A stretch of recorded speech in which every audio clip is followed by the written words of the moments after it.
ওয়ালাইকুম, hello everyone, কেমন আছেন সবাইকে মধ্য দুপুরের শুভেচ্ছা। ভয়েস ভিডিও নিয়ে চলে আসলাম। আর আজকেও রাজনৈতিক বিষয় নিয়ে কিছু কথা বলবো। আমার চ্যানেলটা জুড়ে যে কয়জনই আমার ভিডিওগুলো দেখেন, আপনাদের সবাইকে অসংখ্য অসংখ্য ধন্যবাদ। যারা আমার চ্যানেলটা এখনও সাবস্ক্রাইব করেননি, যদি আমার গল্প, কবিতা, কথা ভালো লাগে তাহলে অবশ্যই আমার চ্যানেলটা সাবস্ক্রাইব করে পাশে থাকবেন এবং সাথে থাকা বেলটায় ক্লিক করবেন, যাতে আমার নতুন নতুন ভিডিও নোটিফিকেশানটা আপনাদের কাছে দ্রুত চলে যায়। আর আরেকটা কথা বলবো, সেটা হচ্ছে যে আমরা সাধারণ জনগণ, হ্যাঁ, আমরা এখন অনেক কিছুই দেখছি, এখন আর মুখ বুজে থাকতে রাজি না। তো অনলাইন একটা প্ল্যাটফর্ম, আর ইউটিউব, যে কোনো ধরনের অ্যাপসই হোক না কেন, এই অ্যাপসগুলা আমাদের কাছে আমাদের প্রধানমন্ত্রী শেখ হাসিনার অবদানে আজকে আমরা ইউটিউবে কথা বলতে পারি, অনেক অ্যাপসে কথা বলতে পারি। কারণ উনি যদি স্যাটেলাইট না নামাতো, হ্যাঁ, আজকে দেখেন দেশের এত এত উন্নতি, হ্যাঁ, সবাই জানেন যে মেট্রো রেল, যমুনা সেতু, পদ্মা সেতু, হ্যাঁ, এক এক জায়গায় জায়গায় আজকে বাইরের দেশের মতো এত বড় বড় ফ্লাইওভার।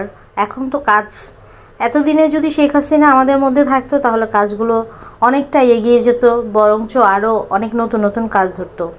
আর এই ডক্টর ইউনূস এসে কী করছে? এই সমন্বয়করা দেশ ধ্বংস করতেছে, ডক্টর ইউনূসও।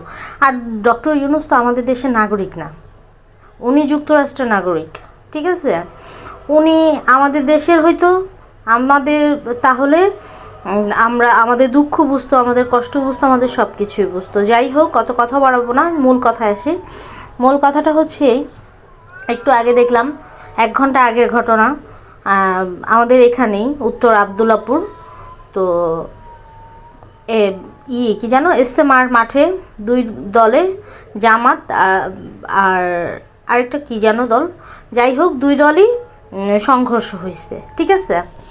তো শেখ হাসিনা থাকাকালীন আপনারা কি কোনো দিন শুনছেন ইস্তেমার মাঠে কখনো মারামারি হয়েছে, কারোর সাথে সংঘর্ষ হয়েছে? আজকে দেখেন আমাদের দেশের প্রধানমন্ত্রী বলে কি, আমরা দাঁত থাকতে আসলে দাঁতের মর্যাদা দিতে জানি না। এটাই বাস্তবতা। শেখ হাসিনা ছিল যখন, তখন আমরা তাকে ভাবছি স্বৈরাচার, ফ্যাসিবাদী, আমাদের সাথে অন্যায় করতেছে, অবিচারই করতেছে। আসলে কি জানেন, দুধ দেয়া গায়ে লাথি খাওয়া ভালো, আমি মনে করি, ঠিক আছে? তো ছাত্রদের যখন আন্দোলন হলো তখন কিন্তু আমিও সেখানে সমর্থন করেছি, অনেক অনেক। আমার ফেসবুক বলেন, টিকটক বলেন, ঠিক আছে, ইউটিউব বলেন, প্রত্যেকটা জায়গায় দেখবেন আমার ভিডিও আছে, আমি সেইখানে সমর্থন করেছি। কিন্তু এখন মানুষ আর পারছি না, এখন আর করবও না তাদের, কারণ তাদের সব ষড়যন্ত্র গ্রম সব ফাঁস হয়ে গেছে। আর এই যে কিছুদিন আগে দেখলাম, এই যে দেখেন আমাদের দেশের প্রধানমন্ত্রী যে শেখ হাসিনা, আমি তাকে এখনও বৈধ মনে করি, সে আমাদের বৈধ প্রধানমন্ত্রী, সে পদত্যাগ করেনি। তো তার নামে কতগুলো মিথ্যা মামলা দেওয়া হয়েছে, দেখেন জীবিত শহীদ হয়েছে, তারা ফিরে আসছে। মুগ্ধকে নিয়ে কতদিন কি কাহিনী হলো, মুগ্ধ কতদিন কত অভিনয় করলো, এখন মুগ্ধ চাপে পড়ে লাইভে এসে বলতেছে তার বউ নাকি তারে ব্লেম করছে, তাকে ফোর্স করছে মিথ্যা বলার জন্য। এখন কি করা উচিত জানেন? ওই মুগ্ধরেও ইচ্ছা মতো কেলানি দেওয়া উচিত, আর আপনার মুগ্ধর বউরও ইচ্ছা মতো জনগণ, পাবলিকের দ্বারা কেলানি দেওয়া উচিত। তার মধ্যে আবার শুনতেছি গুঞ্জন, এই কি জানো, শহীদ আবু সাইদ, শহীদ, ঠিক আছে, সেও নাকি জীবিত আছে।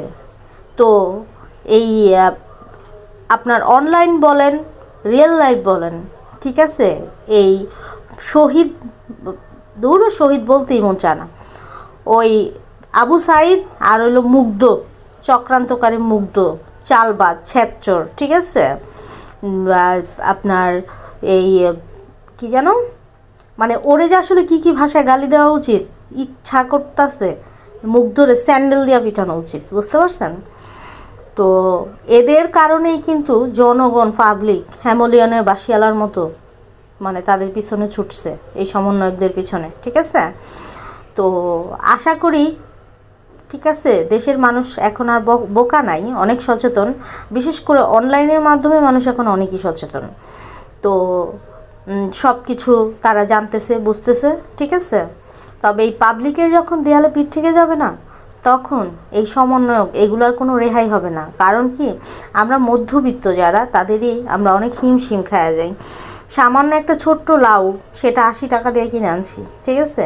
মনে করেন একবেলা রান্না করলে একবেলাই হবে না ঠিক মতো, ঠিক আছে। তো সমস্ত জিনিস অনেক দাম, সমস্ত জিনিস, সমস্ত কিছু, নারীদের কোনো সম্মান, কোনো ইজ্জত, কোনো কিছু নাই। যেমন আজকে একটাই দেখলাম, গতকালকে নাকি 300 ফিট একটা কলেজের একটা মেয়েরে মাইরা ফালায় রাখছে, ঠিক আছে। তো আমরা একজন মা, আমরা হচ্ছে মেয়ের মা, আমাদের সন্তানরা মানে কিভাবে রাস্তায় বের হবে, কীভাবে স্কুল কলেজে যাবে, ঠিক আছে। কোনো নিরাপত্তা নেই, কোনো নিরাপত্তা নেই। তো এখনও আপনারা নির্বাক হয়ে আর থাকবেন না, নিঃশব্দহীন। আপনারা ভয় পাবেন না, উপরে আল্লাহ আছে, মরতে তো একদিন হবেই। অতএব এখনও সময় আছে, এখনও সময় আছে। আসেন আমরা সবাই দেশটাকে বাঁচাই। দেশটা 100-র মধ্যে 80%ই আপনার ধ্বংস হয়ে গেছে, আর 20% আছে। এই 20% যদি আমরা বাঁচায় না রাখতে পারি, তাহলে সেই মানে 71-এর পরে যে অভাব হাহাকার লাগছিল, সেই রকমই হবে। হ্যাঁ, খুবই মানে খুবই, যেমন হাদিসে আমাদের মহানবী যা যা তিনি তুলে ধরে গেছেন, সব কিছুই সত্যি হইতেছে এক আস্তে আস্তে আস্তে আস্তে সব, ঠিক আছে। তো এখনও সবাই আমরা আসেন দেশের জন্য ভাবি। হ্যাঁ, কারণ রাজনৈতিক দল যারা, তারা শুধু পাওয়ারের চিন্তা করে, কিন্তু আমরা সাধারণ জনগণ, আমরা জনগণ হয়ে জনগণের কথা ভাবতে হবে, চিন্তা করতে হবে। তো আসেন আমরা সবাই সচেতন হই, আমরা বিবেক বুদ্ধি চোখ কান খোলা রাখি। হ্যাঁ, আমরা আর এই অন্যায় আমরা আর মানব না, ঠিক আছে। তবে আমি এতটুকুই বলবো, আমাদের দেশের জন্য জননেত্রী আমাদের প্রধানমন্ত্রী শেখ হাসিনাই পারফেক্ট দেশ চালানোর জন্য। শেখ হাসিনা সরকার বারবার দরকার। আমি স্বাধীনতার পক্ষে। জয় বাংলা, জয় বঙ্গবন্ধু। আসসালাম।